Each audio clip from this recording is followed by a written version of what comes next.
Ocarina of Time is one of the best received games of all time. Even now, 20 years after the original release, a lot of people go back to enjoy the game one more time. But what does it look like if we try to go through the game as quickly as we can? If we ignore everything in the game and our only goal is to reach the credits? This is called the anypercent speedrun, and you are in for a ride with Ocarina of Time. Its naming comes from the original percentage restrictions from Metroid games in which the game had to be beaten as quickly as possible with a certain amount of percentage completed at the end screen. Looking at the name, the word any describes it quite well. Amount of completion doesn't matter, just finish it as quickly as you can. So what does this look like if we do this with Ocarina of Time? Well, we asked Torje, the current record holder of the anypercent speedrun, to show us a little of how it's done. First of all, it is important to give Link a single letter name. The game can only display one symbol per frame, so giving Link a name that is longer than one letter only would lose time whenever his name is spelled out. After the Great Deku Tree introduced us to Navi, which then flies to Link in order to wake him up, our oh-so-unexpected journey begins. We start off by walking out of the house, greeting Steria, and then we do a neat-looking backflip down the balcony. This follows into a backwalk, as this is the fastest normal method of walking. There are a few glitches that allow faster movement, but we won't be using that here, as we don't have the necessary items or obstacles around us to do that. As expected, our first goal is to get the Kokiri sword. Nothing special so far. Some backwalking, a few backflips, a crawl space, and a boulder, and we're there. Next, we need to grab the Kokiri shield, which is why we are collecting rupees on our way back until we have 25. Climb on the fence, and then do a bridge clip. By getting on the fence close to the pillar with the rupee on it, jumping off it, and jump slashing at the right time, the game corrects Link's position onto the bridge. A neat little way to skip the longer walk in order to get a few rupees. After getting the rupee, we only need 10 more. So we will use the platforms in the water that give you 5 rupees if you manage to jump over them without falling down. The last 5 rupees are in the shop itself, which is exactly enough to buy the Deku shield, which is enough to head to the Great Deku Tree. On our way there, we grab a Deku stick and perform a side hop jump slash right as we hit the cutscene trigger. This speeds Link up, as he is meant to reach a certain spot within a certain amount of time, and will make him advance a tiny bit over the actual spot. Once in the Great Deku Tree, we run towards the vines to climb up, as this is faster than using the ladder. Drawing the sword at the right time puts Link in a busy state, preventing Navi from annoying us with an explanation on how vines work. After being on top, we perform a glitch called Infinite Sword Glitch, a glitch that keeps the sword active every frame,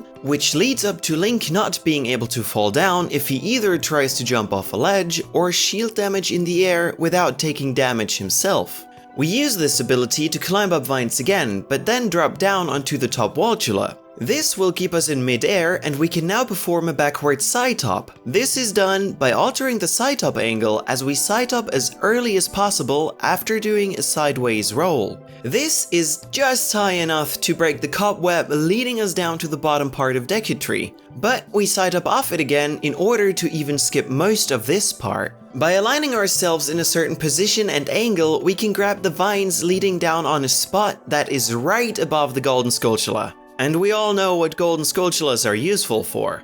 Right, clipping through walls. You didn't want to kill it, did you? By dropping down and grabbing onto the vine again at the right time, the game stops Link's gravity for a moment to make him stick to the wall.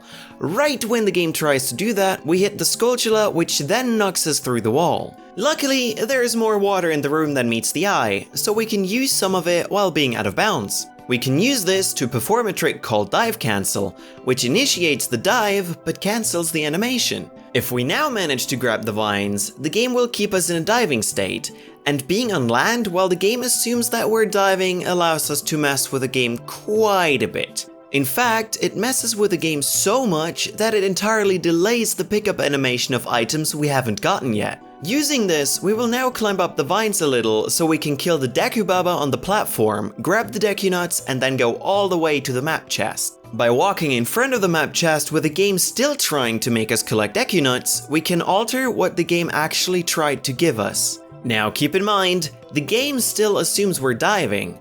So what would possibly finish diving? Exactly! Reaching the surface.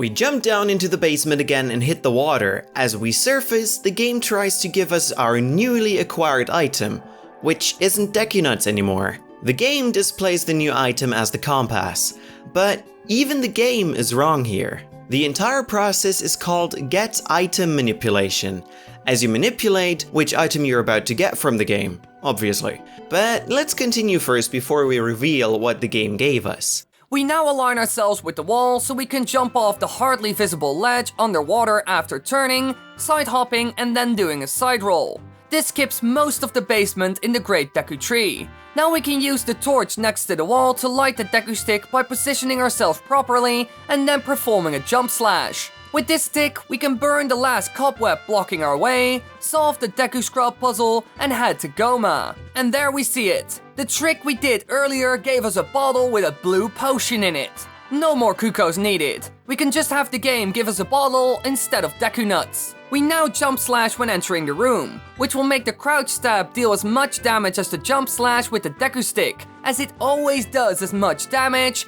as the last attack we did. If we now use crouch stabs, we can kill Goma incredibly quickly. And having taken some damage before, we can also kill ourselves along with Goma, which will spawn us at the entrance of the Great Deku Tree, which is convenient as we have to leave it in order to collect a couple of bugs. Once we're out, we will walk to Kokiri Village and then perform a trick called Water Extended Super Slide. For this trick, we jump slash the wall, which then recoils Link. As he hits the water, we hold the control stick very slightly and target. Once we get out of the water, Link will try to turn but can't, making him maintain all his speed he had the exact time as he exited the water. Using this technique, we can get to the other side of Kokiri Village rather fast, as our next goal is the Lost Woods, where we're going to catch a few bugs after drinking the blue potion that we have in our bottle. Once we exit the Lost Woods, we use the exact same technique to get to the Great Deku Tree again. Upon re-entering the Deku Tree, we perform a jump slash against the wall.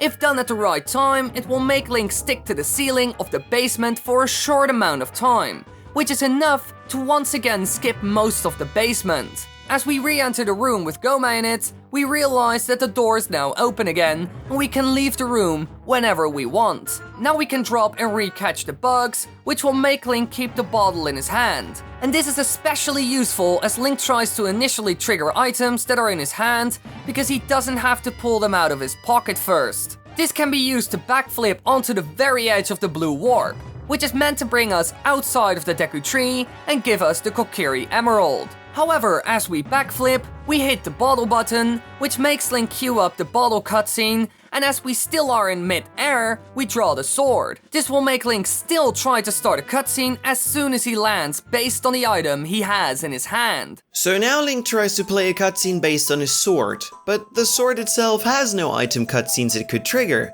which makes the game fall back to the default cutscene for every item, playing the Ocarina. However, as we hit the seam of the blue warp, the cutscene of the warp still plays with our sword Ocarina now active.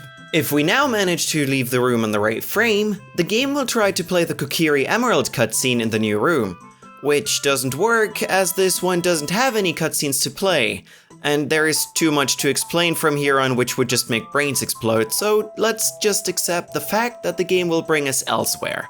So forcing the game to try and play the Kokiri Emerald cutscene in the Deku Tree brings us to Ganon's Tower. Not like this was screwed up enough already. It also brings us right to the end of the game. If we now exit the room to which the game brought us, we enter the outside area of the tower. Here the game checks if it already played the Ganondorf defeated cutscene and plays it, as it turns out that it didn't do that yet. So after all this game logic magic, we're in the tower collapse, as young Link, and it doesn't stop here. This is Ocarina of Time. The glitches never stop. We now need to make our way to Ganon in time, but why walk all the way? We look for a falling boulder, roll into it at the right time, shield the damage, and once again hold target and the control stick very slightly. This gives us another extreme speed boost which we can use to clip through the railing at the first gate and void out at the exact same time as we're hitting a loading trigger to get us inside the tower. This places us inside the tower with the same coordinates the game would give us as we were voiding out. so a lot higher than the room we're about to enter, which gives us the possibility to exit the entire tower at the very bottom. This trick is precise in theory, as the other rooms are loaded as well and can be entered. Zelda won't be in any of those rooms, however, making processing with loaded actors impossible. Being a little too high will lead you into a room above the room you loaded. Jump slashing at the wrong time or holding the wrong direction will either make you miss all rooms and voiding out, or entering a loading zone bringing you to some part in the middle of the collapse section with Zelda nowhere to be found. After hitting the very bottom of the tower, we can exit with Zelda actually waiting for us on the bridge, and we can exit the collapse section altogether. And here we are, the last section of the game. As we enter the fight, Ganon will now make us lose our sword. Luckily, as Ganon can only be defeated with a Master Sword, which we never acquired. We once again get the infinite sword glitch with a Deku Stick, which makes the Deku Stick deal damage on every frame, and as we're young Link, we can just walk under Ganon. This makes the fight extremely easy. We're an almost unhittable damage machine that deals damage to whatever it touches. Ganon's first phase goes down, we get the Master Sword, and use the Deku Stick again, as it is just as powerful as the Master Sword. After a couple of hits, Ganon finally goes down and the sages can seal him away. Hold on for a second. Which sages? Well, like we already said, this game has a lot of glitches, which make this run a tiny bit messed up. We are at the end of the game, and it only took 17 minutes and 9 seconds. That's pretty insane. And now you know how he did it. Big thanks to Torje for helping us with this video. Be sure to check out his Twitch channel, it's on the screen right now and you can find it in the description. Show him some love. Thank you for watching this week's video, and we hope you enjoyed our little tour through, we didn't really see anything of the game. Anyways, if you liked the video, make sure to subscribe for more weekly videos. Or check out our other videos as we upload one video a week, so there is a lot more to be seen.